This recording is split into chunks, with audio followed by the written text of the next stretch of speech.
In global tech, few companies wield more influence than Apple. Designed in California, assembled in China, and at the center of international commerce. But this relationship faced a major test when the Trump administration proposed a sweeping 25% tariff on Chinese imports. For Apple, this wasn't just a policy debate. It was a direct threat to its business model, potentially costing billions and upending its supply chain.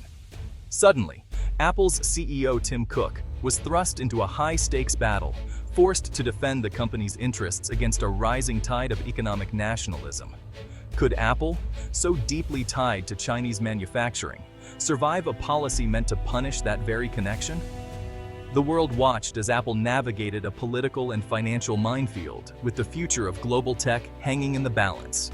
Apple's supply chain, a marvel of logistics, faced unprecedented uncertainty. A 25% tariff threatened to disrupt this finely tuned machine, introducing costs and risks it was never built to handle. This was more than a business problem. It was a challenge to the globalist principles that fueled Apple's rise. How would Apple fight back? This story is about more than iPhones and tariffs. It's about the future of global trade in a fractured world. Let's examine Apple's strategic response to the Trump administration's tariff plan. The 25% tariff proposal was a pillar of President Trump's America First agenda. List 4, announced in mid-2019, targeted $300 billion in Chinese goods, this time including consumer electronics like iPhones and laptops. The goal pressured China to change its trade practices, but at the risk of massive disruption for companies like Apple. The timing was brutal.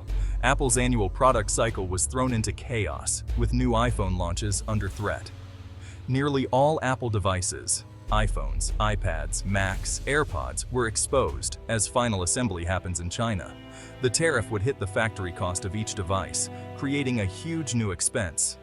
Apple, more than most tech firms, was uniquely vulnerable. The uncertainty left Apple in limbo, unable to plan pricing or supply chains. The stakes billions in costs, and a direct hit to Apple's US market. Facing this threat, Tim Cook broke his usual silence and launched a public and private campaign. In a letter to the US trade representative, Apple warned that tariffs would hurt its competitiveness and American consumers, not China. Cook took his case directly to President Trump, arguing tariffs would hurt Apple but help Samsung, whose products weren't subject to the same penalties. He framed Apple as a vital American company, highlighting millions of US jobs and billions in taxes paid. Cook's message: tariffs would penalize American innovation, not Chinese labor.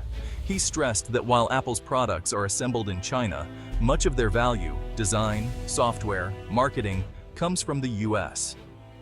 Taxing the full import value, Cook argued, was a tax on American ingenuity. In interviews, he positioned Apple as a patriotic company unfairly targeted by the policy. Cook's lobbying was strategic, protect Apple's interests, but also shape the public narrative. The company's argument: tariffs would backfire, hurting the US economy and giving rivals an edge. Apple's response became a case study in modern corporate diplomacy.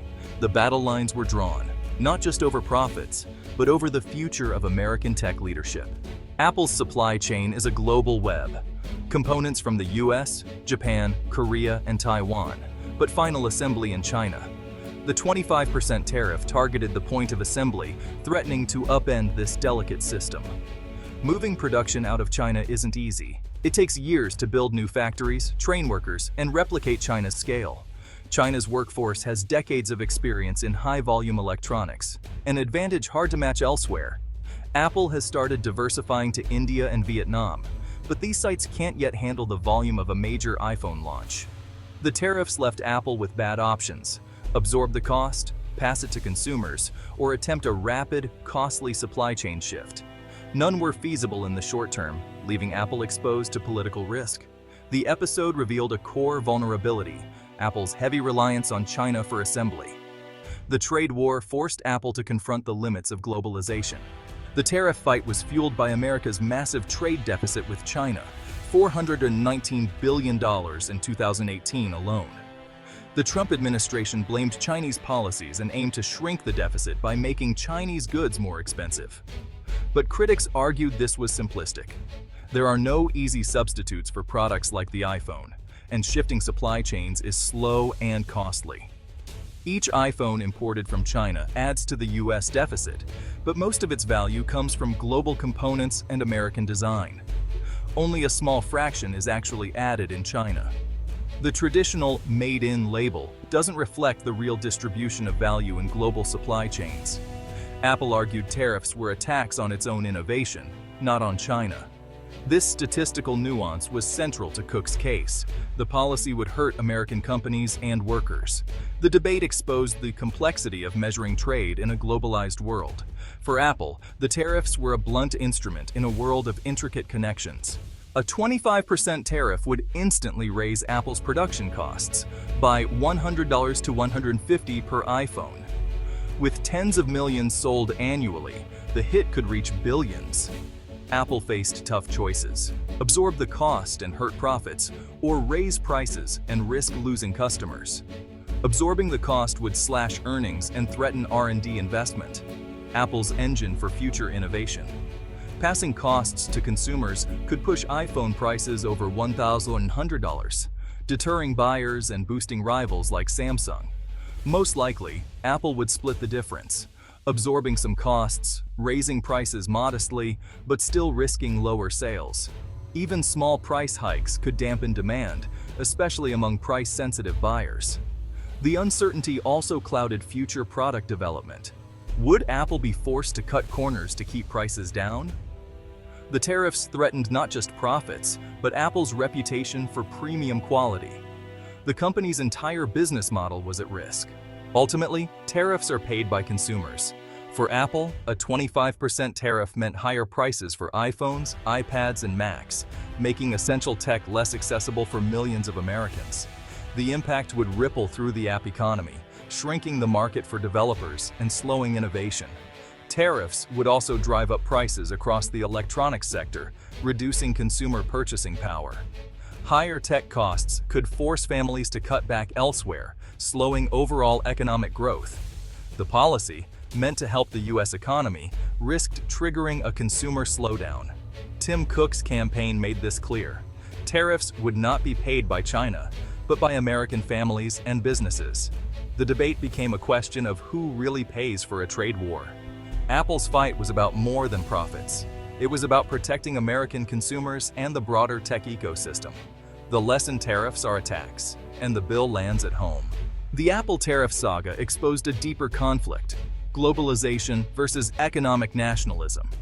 For decades, companies like Apple thrived on open borders and global supply chains. The tariff plan challenged this, prioritizing national interests over global efficiency. Apple's direct access to the White House highlighted the power of big tech in shaping policy, advantages smaller firms lacked. The trade war forced Apple and others to rethink their reliance on China, accelerating investments in India and Vietnam.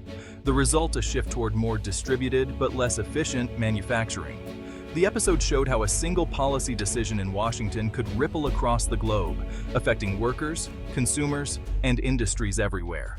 In the 21st century, economics and politics are inseparable. Trade policy anywhere can reshape the world. Apple's experience became a warning for all global businesses. In summary, Trump's 25% tariff plan put Apple's China-centric model at risk, threatening billions in profits and the company's future. Tim Cook's response, public advocacy, and private diplomacy framed Apple as an American champion, warning tariffs would hurt US consumers and help foreign rivals. The dispute revealed the complexity of global supply chains and the limits of made-in labels. The threat of tariffs spurred Apple and the tech industry to diversify supply chains, changing global manufacturing for years to come. The episode highlighted the tension between protectionism and global business. The big question: can companies built on global integration survive in a world of rising barriers and strategic rivalries? Apple's story is a case study in the new reality of tech, trade, and geopolitics.